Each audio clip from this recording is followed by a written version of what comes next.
उस कर्मचारी के लिए पेंशन के पैसे नहीं है। वो कर्मचारी जो जब नौकरी लेता है तो यही सोच के लेता है कि बुढ़ापे में मेरी कोई सुरक्षा होगी, बुढ़ापे में मेरा कोई साथ होगा, थोड़ा पेंशन मिलेगा। उसके लिए आपके पास पैसे नहीं है। बिल्कुल सही। सरकार के पास कर्मचारियों के लिए पैसे नहीं है। पूरे भारत की बात करें तो 60 वर्ष करने वाले काम जो लोग करते हैं, जो कर्मचारी है भारत के, वे अपनी ज़िंदगी का 60 वर्ष यानी पूरी ज़िंदगी अपने कर्तव्यों के निर्वहन में खपा देते हैं, लेकिन उनके भविष्य का 60 वर्ष के बाद का ज़िंदगी का कोई ठिकाना नहीं है, कोई सुरक्षा नहीं है। और बिहार की बात करें तो बिहार की स्थिति और भी दयनीय है। यदि आप शिक्षकों की बात करें या बिहार के अन्य कर्मचारियों की बात करें तो आधे से अधिक कर्मचारी आपको, बिल्कुल 90% कर्मचारी आपको संविदा पर काम करते नजर आएंगे। पेंशन की तो बात ही दूर, यहाँ तक राजकर्मी भी बनाया नहीं जाता। आपको पता होगा बिहार के शिक्षक जो नियोजित शिक्षक कहे जाते हैं, कई वर्षों से लगातार आंदोलन कर रहे हैं, सरकार के खिलाफ विरोध प्रदर्शन कर रहे हैं, अपनी मांगों को लेकर लगातार संघर्ष कर रहे हैं। आए दिन आप देखते होंगे चुनावों में कि जो राजनीतिक पार्टियां हैं वो किस तरह नियोजित शिक्षकों को लेकर वादे करती है, लेकिन जब चुनाव जीत जाती है, सत्ता में आ जाती है, तो फिर वो भूल जाती है कि हमने क्या वादा किया था। और नियोजित शिक्षक लगातार अपनी मांगों को लेकर आगे बढ़ रहे हैं। कुछ ऐसा ही हुआ 2020 के चुनाव में।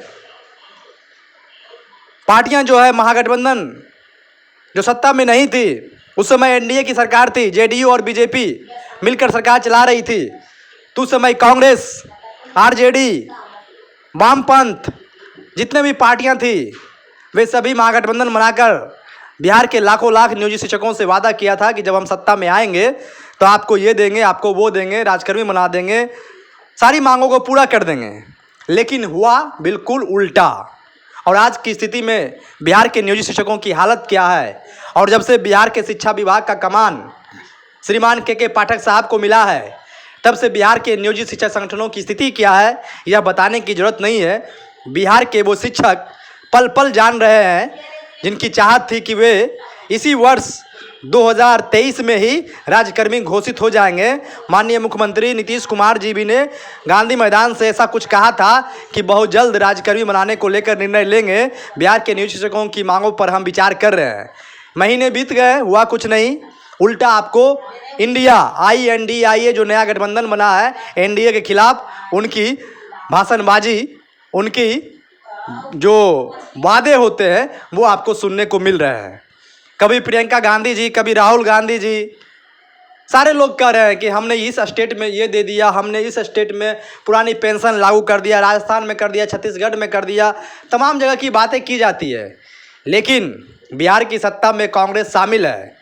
बिहार की सत्ता में कांग्रेस जब शामिल है तो कांग्रेस को पूछना चाहिए कि बिहार के नियोजित शिक्षकों की मांगों को लेकर जो अपने मैनिफेस्टो में डाला था, महागठबंधन की पार्टियों ने जो कहा था, उसमें से कितना % वो अपने काम को कर पाए हैं। आज तक बिहार के नियोजित शिक्षकों का ट्रांसफ़र तक नहीं हुआ। आप समझ सकते हैं बिहार की बहना, शिक्षिका बहना और दिव्यांग शिक्षक कितने परेशान हैं।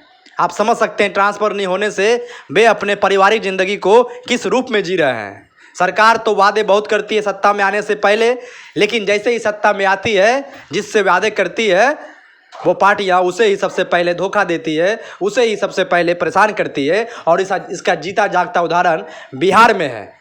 बिहार में आप देख सकते हैं कि कैसे शिक्षक वर्ग जो है परेशान हो रहे हैं। शिक्षक पढ़ाने से नहीं डरते हैं, काम करने से नहीं डरते हैं। यदि डरते तो बिहार की शिक्षा व्यवस्था में जो इतना सुधार हुआ है, जो वर्षों से जो परिणाम बेहतर मिले हैं, कई सारे IAS IPS डॉक्टर इंजीनियर्स बने हैं, जो पूरे भारत में एक अच्छा % मेंटेन कर रहा है, तो फिर ये चीज़ देखने को नहीं मिलता। आप समझ सकते हैं बिहार के लाखों लाख नियोजित शिक्षकों की स्थिति क्या है। ना उनका ट्रांसफ़र हो रहा है, ना उनका प्रमोशन हो रहा है। राजकर्मी बनाने की बात तो दूर, यहाँ पेंशन की बात की जा रही है। जब राजकर्मी ही नहीं है तो पेंशन कहाँ से मिलेगी। और संविदा का जो खेल है लगातार जारी है बिहार में। रिटायर्ड शिक्षकों को संविदा पर बहाल किया जा रहा है, रिटायर्ड कर्मचारियों को संविदा पर बहाल किया जा रहा है। तो बिहार के कर्मचारियों का हक सिर्फ बिहार में ही नहीं, भारत में तो मारा ही जा रहा है, लेकिन बिहार में कुछ अधिक ही है। और सरकार लगातार जो है दावे कर रही है कि हम 10 लाख रोजगार देंगे, सरकारी नौकरी देंगे। तो देखिए आगे क्या होता है।